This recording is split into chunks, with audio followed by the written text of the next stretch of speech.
All right. So you can use a keyboard cleaner to clean your sewing machine. Just get it. This is. I think this is useful to get into where you can't with a Q-tip. Just, for example, these holes down here.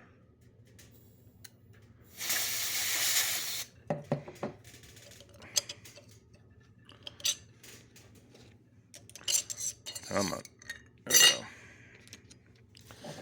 Down in the bobbin housing.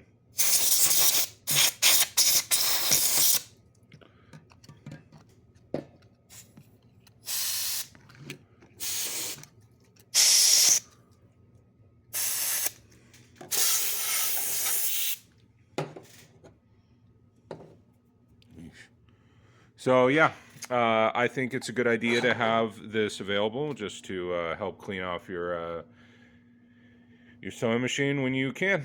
So there you go. That's how you use compressed air on your sewing machine.